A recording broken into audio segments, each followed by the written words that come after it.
Before watching this video, subscribe our channel, press on bell icon to get more updates.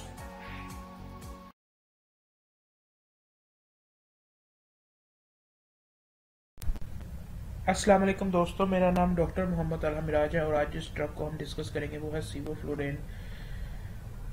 सीवोफ्लोरेन बुनियादी तौर पे एक general anaesthetic है और जेनेरिक नेम जैसे कि मैंने आपको बता दिया। उसके बाद इसके केमिकल नेम की बात करें तो इसका केमिकल नेम है 111333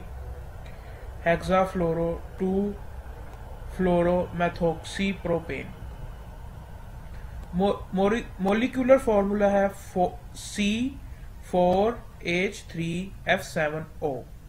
और इसका मोलिकुलर वेट है 200.05 ग्राम पर मोल और इसकी जो कैटेगरी है ड्रग कैटेगरी की किस क्लास में आता है तो ये जनरल एनेस्थेटिक है, बेहोशी के लिए इस्तेमाल किया जाता है ऑपरेशंस के दौरान। इससे पहले मैंने एक और ड्रग की भी वीडियो बनाई है जो आइसोफ्लोरेन था। अगर आपने वो वीडियो नहीं देखी तो आप उस वीडियो को जरूर देखें और मैं बेल बटन के अंदर भी उस वीडियो की ऐड कर दूंगा, उस वीडियो का लिंक। इसकी डिस्क्रिप्शन की अगर हम बात करें तो सीवोफ्लोरेन को हम फ्लोरोमेथाइल भी कहते हैं क्योंकि ये एक ईथर है और ये इनहेलेशन एनेस्थेटिक्स के लिए दिया जाता है। एनेस्थेटिक्स जो होते हैं वो बहुत सारी टाइप्स के होते हैं, जैसे कि इंजेक्टेबल भी होते हैं और उसके अलावा इनहेल करने वाले भी होते हैं। कुछ tablets medicine solid doses form के अंदर भी आ जाती हैं जो देते हैं, तो इसके अंदर ये इसको इनहेल करते हैं तो फिर एनेस्थीसिया ये कोज करता है। और ये इंडक्शन और मेंटेनेंस ऑफ जनरल एनेस्थीसिया उस कंडीशन को कहते हैं कि जब आपकी पूरी बॉडी जो है वो उसके मोटर जो उनसे रिस्पॉन्सेज होते हैं वो खत्म हो जाते हैं या उसके मोटर रिस्पॉन्सेज नहीं कर रही होती, वो पूरी बॉडी आपकी मदहोशी में या सुन, जिसको उर्दू आम जुबान में कहते हैं कि जिस्म सुन हो गया, ये तकरीबन उससे मिलती जुलती कंडीशन होती है बेहोशी की। पूरी बॉडी जब आप बेहोश होते हैं तो उसको हम जनरल एनेस्थीसिया आम जुबान के अंदर कहते हैं। और ये वोलाटाइल होता है, नॉन फ्लेमेबल होता है, नॉन इरिटेंट होता है, इजी टू एडमिनिस्टर कंपाउंड है और इसकी वजह यह है कि इसकी जो सी सोलिबिलिटी होती है गैसेस के अंदर वो ब्लड टू गैस कोफिशिएंट जो है उसका काफी कम होता है। Solubility low solubility profile and blood to gas partition coefficient. 100% liquid inhalation होती है। इसकी डोज इसके अंदर कोई भी एक्सीपिएंट ऐड नहीं किया जाता। उसके बाद इसकी हम क्लिनिकल फार्माकोलॉजी की बात करें तो सीवोफ्लोरेन इनहेलेशन एनेस्थेटिक एजेंट है जो कि इंडक्शन और मेंटेनेंस ऑफ एनेस्थीसिया के लिए यूज किया जाता है। इसका मिनिमम एल्वुलर कंसंट्रेशन जो होती है ऑक्सीजन में वो 40 इयर्स के जो लोग होते हैं उनमें 2.1% होती है, यानी कि कम से कम ये इतनी होती है। उसके बाद जैसे जैसे एज इंक्रीज करती है वैसे वैसे इसकी जो मिनिमम एल्वुलर कंसंट्रेशन है वो भी कम हो जाती है। इसके मैकेनिज्म की ऑफ एक्शन की बात करें तो इसका मैकेनिज्म ऑफ एक्शन बिल्कुल सिमिलर है आइसोफ्लोरेन के मैकेनिज्म ऑफ एक्शन से। ये जो हमारे बॉडी के अंदर न्यूरॉन सेल्स होते हैं उनके अंदर जो गैप जंक्शंस होते हैं उसकी उसकी जो चैनल ओपनिंग टाइम होता है उसको भी डिक्रीज कर देता है और जो उसका क्लोजिंग टाइम होता है, यानी कि एक तो हमने ओपनिंग टाइम को डिक्रीज कर देना है और जो उसका क्लोजिंग टाइम होता है उसको यूं इंक्रीज कर देता है। ये बिल्कुल ऐसे ही है आसान जुबान में समझने के लिए कि कोई दरवाजा है, कितने लोग उस दरवाजे से गुजर सकेंगे अगर वो दरवाजा कम देर के लिए खुला रहे और ज्यादा देर के लिए बंद हो। ये बिल्कुल उसी तरीके से जो चैनल्स होती हैं न्यूरॉन्स के अंदर जो उसके गैप जंक्शंस होते हैं उसके क्लोजिंग टाइम को इंक्रीज कर देता है और ओपनिंग टाइम को इंक्रीज कर देता है। अगर मैं इसको आपको ज्यादा आसान तरीके से समझाने की कोशिश करूं एक आम जुबान के अंदर तो आप ये देखें कि अगर फॉर इंस्टेंस काफी सारे लोग हैं जिन्होंने दरवाजा क्रॉस करना है तो अगर हम उस गेट को 1 घंटा है फॉर एग्जाम्पल के तौर पे, अगर हम उस गेट को खोले थोड़े अरसे के लिए और उसको बंद ज्यादा देर के लिए रखें तो इससे जो लोग जो उससे ट्रैवल करेंगे वो कम होंगे क्योंकि आपने दरवाजे को बंद कम अरसे के लिए रखा बंद ज्यादा अरसे के लिए रखा और खोला कम अरसे के लिए। इसी तरीके से ये जो हमारे बॉडी के अंदर न्यूरॉन्स होते हैं उनके ऊपर ये सीवोफ्लोराइन एक्ट करता है और ये हमारे गैप जंक्शंस के ओपनिंग टाइम को डिक्रीज कर देता है और गैप जंक्शंस के क्लोजिंग टाइम को इंक्रीज कर देता है। उसके बाद ये दूसरे तरीके से एक और भी तरीके से एक्ट करता है कि ये जो कैल्शियम डिपेंडेंट एटीपीएज होते हैं सार्कोप्लाज्मिक रेटिकुलम के अंदर जो हमारे सेल के अंदर होता है उसकी जो फ्लूइडिटी है वो लिपिड मेम्ब्रेन की उसको भी इंक्रीज कर देता है, जिससे कि अल्टरनेटिव तौर पे जो न्यूरॉन्स होते हैं वो इफेक्टिवली वर्क नहीं कर पाते और हमारी जो उनकी बॉडी होती है वो एनेस्थीसिया की कंडीशन के अंदर चली जाती है। इस तरह ये एटीपी सिंथेसिस के ऊपर भी एक्ट करता है और NADH डिहाइड्रोजिनेस एंजाइम के ऊपर भी एक्ट करता है जो गैबा रिसेप्टर्स के साथ बाइंड होते हैं और large conductance of calcium ion को एक्टिवेट करवाते हैं पोटेशियम चैनल और ग्लूटामेट रिसेप्टर और ग्लाइसिन रिसेप्टर के थ्रू। तो ये 2-3 तरीके हैं जिससे ये मैकेनिज्म ऑफ एक्शन है जो सीवोफ्लोराइन एनेस्थीसिया कोज करता है। ये सीवोफ्लोराइन की बुनियादी मैकेनिज्म ऑफ एक्शन है कि वो अपने ड्रग एक्ट कैसे करती है। उसके बाद अगर हम इसकी एब्जॉर्प्शन की बात करें तो इसकी एब्जॉर्प्शन जो है वो बहुत रैपिड होती है लंग्स में, लेकिन इसकी ब्लड के अंदर सोलिबिलिटी काफी कम है और इसकी डिस्ट्रीब्यूशन भी जो है सीवोफ्लोराइन की वो ब्लड के अंदर काफी लो होती है और सीवोफ्लोराइन जो है वो काफी उसकी सोलिबिलिटी काफी कम है ब्लड के अंदर। अगर हम इसके मेटाबॉलिज्म की बात करें तो सीवोफ्लोराइन बायोट्रांसफॉर्मेशन बहुत कम होती है रिलेटिव, सिर्फ इसका 5% जो सा होता है सीवोफ्लोराइन का वो मेटाबोलाइज होता है, जो बाकी हो जाता है वो हमारे लंग्स के थ्रू ही एक्सपायर हो जाता है और वो हमारी बॉडी से बाहर निकल जाता है। और जो इसका मेटाबोलाइज होता है वो जहां पे जाके मेटाबोलाइज होता है लिवर में साइटोक्रोम P450 जो कि सब तकरीबन हर ड्रग की तकरीबन यहाँ पे मेटाबोलाइज होती है और ये CYP2E जो कि इसकी स्पेसिफिक साइटोक्रोम P450 की एक स्पेसिफिक साइट है, ये वहां पे जाता है और ये जब मेटाबोलाइज होता है तो इसके मेटाबोलाइट के तौर पे हेक्साफ्लोरो आइसोप्रोपिनोल बनता है जिसके साथ इनऑर्गेनिक फ्लोराइड और कार्बन डाइऑक्साइड भी रिलीज होती है। और इसके अलावा और किसी भी किस्म का हमें यानी कि जो रिसर्च हुई है इसके अंदर इसका मेटाबॉलिक पाथवे हम आइडेंटिफाई नहीं हो सका अभी तक सीवोफ्लोराइन का। अगर हम इसकी एक्सक्रीशन की बात करें तो ये रेस्पिरेटरी जो उनसे एक्सेल गैसेस होते हैं उनके साथ ये एक्सक्रीट होता है। जैसे मैंने आपको पहले बताया इस पिछली स्लाइड के अंदर कि मेटाबॉलिज्म इसका सिर्फ 5% ही लिवर के अंदर होता है, बाकी ये एक्सक्रीशन हो जाती है तो ये इतना ज्यादा बॉडी के अंदर मिक्स नहीं होता। और इसकी वजह भी वही थी जो इससे पहले वाली स्लाइड में मैंने आपको बताई कि इसकी लो सोलिबिलिटी होती है ब्लड। ये तीनों चीजें इंटरकनेक्टेड है, यानी कि इसकी डिस्ट्रीब्यूशन भी इंटरकनेक्टेड है, इसका मेटाबॉलिज्म भी इंटरकनेक्टेड है और इसकी एक्सक्रीशन भी इंटरकनेक्टेड है। मिसाल के तौर पे अगर हम ये कहें कि ये इसका इसकी बायो ट्रांसफॉर्मेशन है, ये लिवर के अंदर इसका मेटाबॉलिज्म कम क्यों होता है, उसकी वजह ये है कि इसकी जो ब्लड के अंदर सोलिबिलिटी है वो कम है और इसकी ब्लड के अंदर सोलिबिलिटी कम है तो इस वजह से इसकी जो मेजोरिटी ऑफ द गैसेस है वो जब हम एयर को एक्सहेल आउट करते हैं तो उसके साथ बॉडी से बाहर निकल जाती हैं और इसी वजह से ये बहुत कम अमाउंट में लिवर के अंदर मेटाबोलाइज होता है इन स्पेसिफिक। और जब ये होता है तो ये हेक्साफ्लोरो आइसोप्रोपानोल और इनऑर्गेनिक फ्लोराइड और कार्बन डाइऑक्साइड के अंदर एक्सक्रीट आउट होता है बॉडी में से। अब हम बात करते हैं इसके रूट ऑफ इसकी बायोफार्मास्यूटिक्स की और इसके रूट ऑफ एलिमिनेशन की। जैसे कि ये मैंने आपको पहले बता दिया कि लंग्स के थ्रू इसकी एलिमिनेशन होती है और इसी वो भी ये बिल्कुल वही बात लिखी है लो सोलिबिलिटी है सीवोफ्लोराइन की। और ये सजेस्ट किया जाता है कि सीवोफ्लोराइन का मेटाबोलाइट, ये भी वो पिछली ही बात है जो मैंने पूरी डिटेल के अंदर बात डिस्कस की।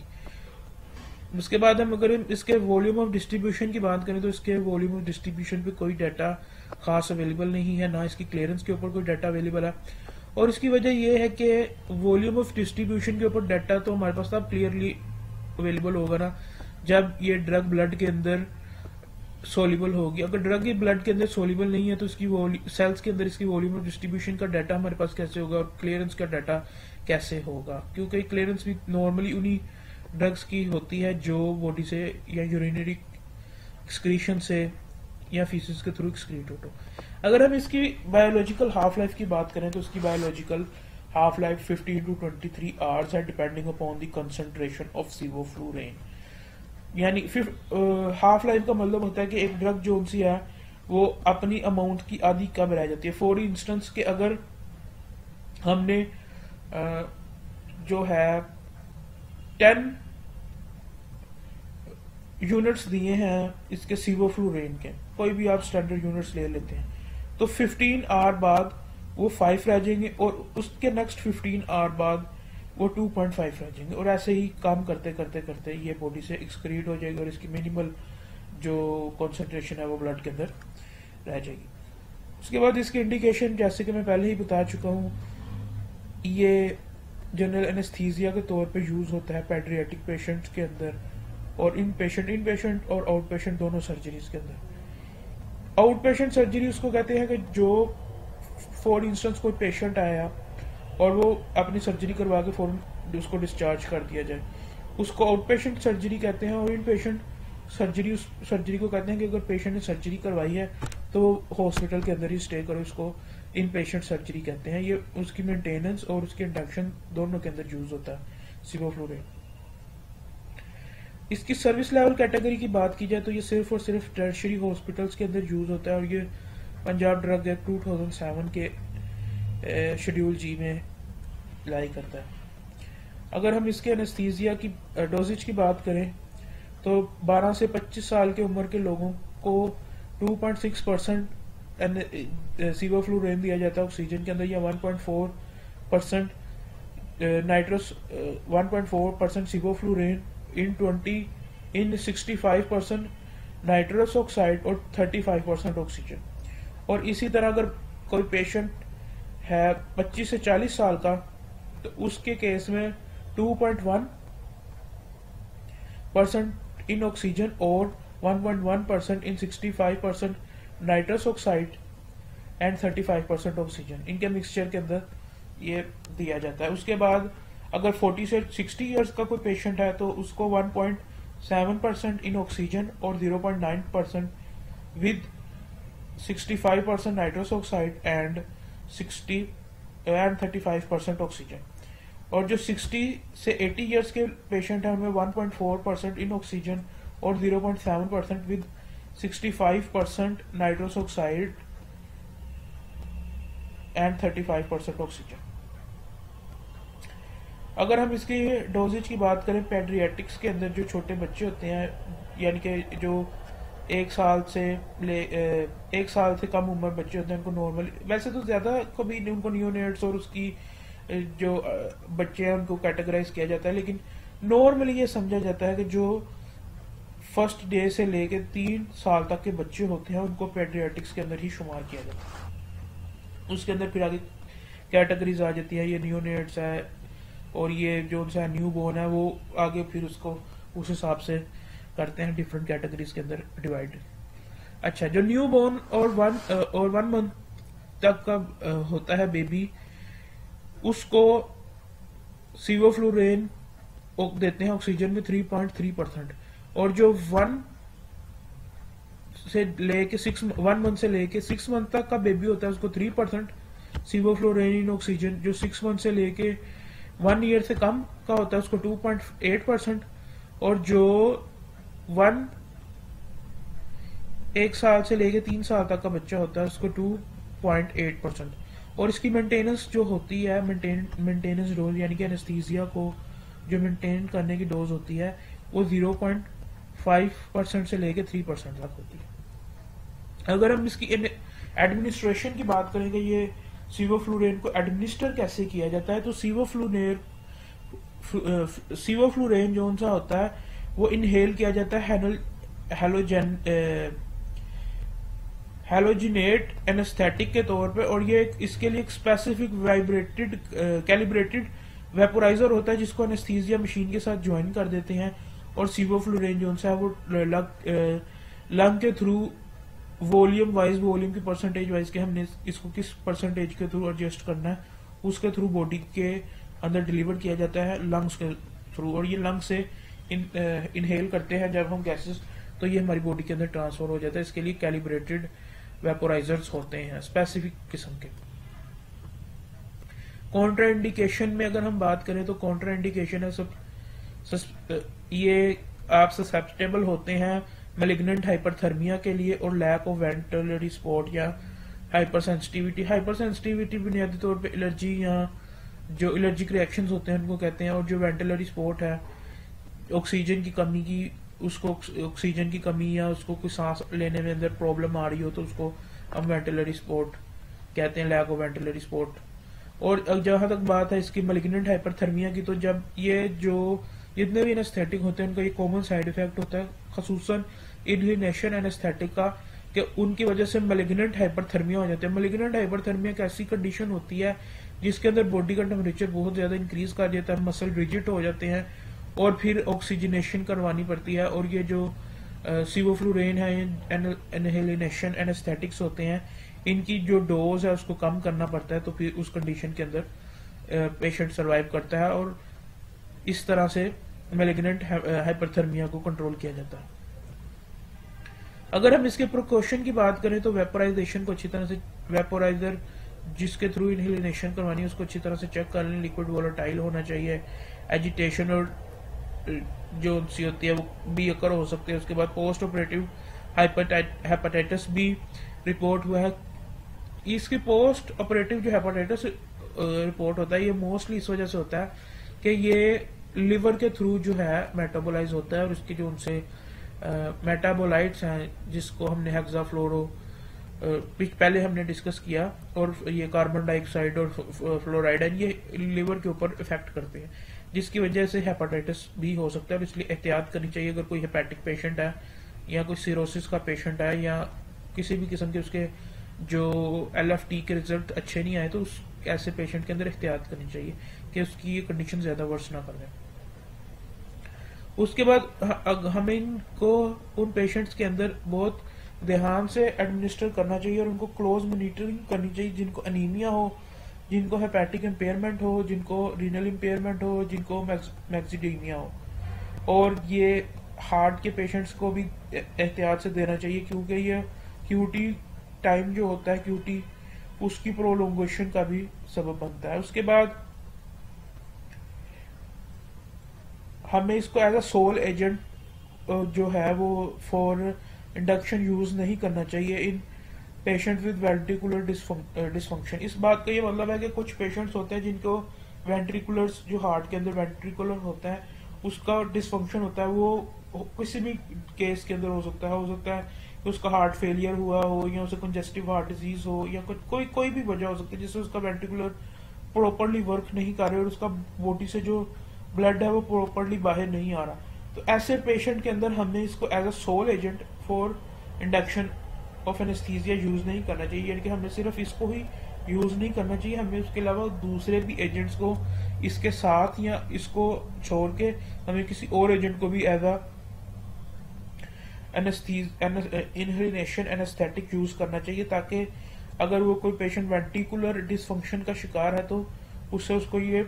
डिजीज या इसको ये प्रॉब्लम ना हो और वो क्रिटिकल कंडीशन के अंदर ना जाए। इसकी टॉक्सिसिटी बात करें तो इसकी LD वैल्यू 10.8 ग्राम पर केजी है इन रैट्स के अंदर। LD का मतलब होता है लीथल डोज, जिसपे 50% ऑफ दी पॉपुलेशन जो है वो मर जाए, यानी कि अगर 10.8 ग्राम पर केजी के हिसाब से रैट्स को ये दी जाए तो इसकी जो लीथल डोज होती है वो 10.8 ग्राम है। अगर ये दी जाए रैट्स को तो उनके अंदर डेथ हो जाती है उनकी रैट्स की पर केजी के हिसाब से। यानी कि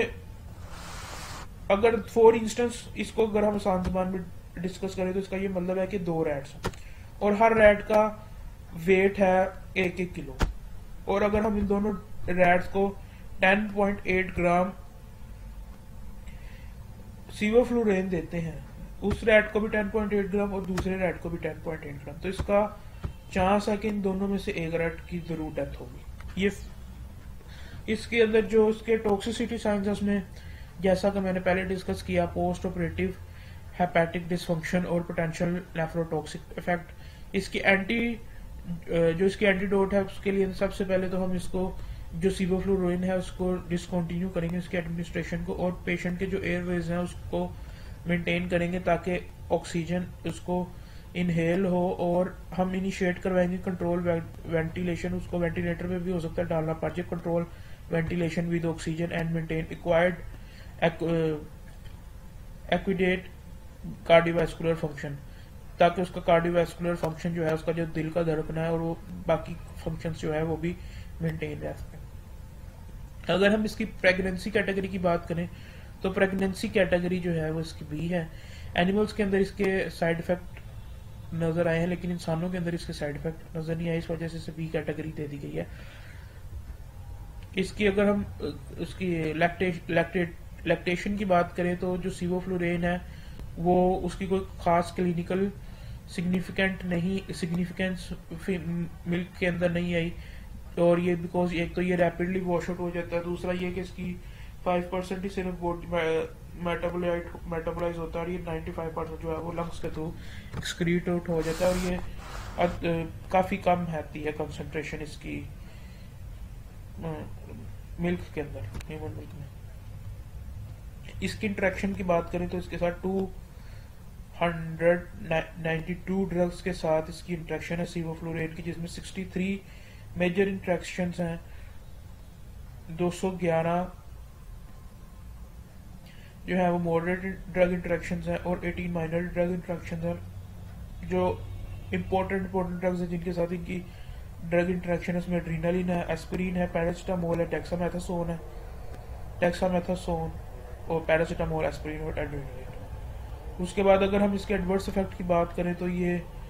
सीएनएस के ऊपर काफी ज्यादा इसका एडवर्स इफेक्ट होता है, हार्ट के ऊपर इसका काफी ज्यादा एडवर्स इफेक्ट होता है, ये ट्रैकिकार्डिया भी कोज करता है, ब्रैकिकार्डिया भी कोज करता है,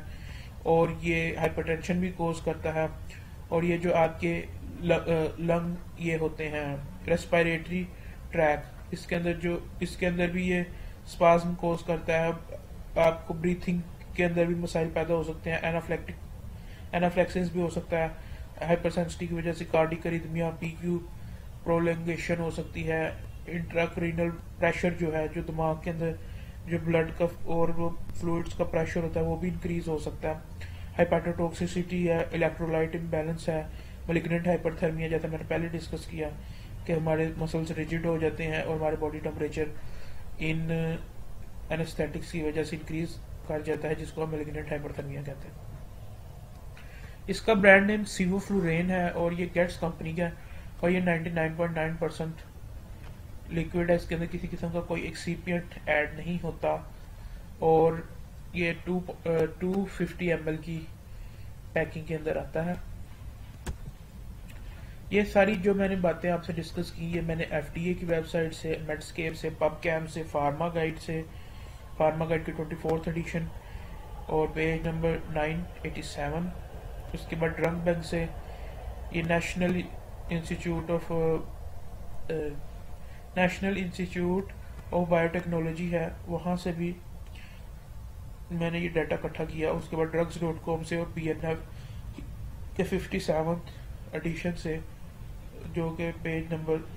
और उसके ऊपर जो एंटीमस्कुलिनिक्स का जो चैप्टर है उसके अंदर पेज 691 से मैंने ये सारा डाटा इकट्ठा किया। थैंक यू, आज के लिए बस इतना ही। If you like our content, press like button and turn on notification to get more updates.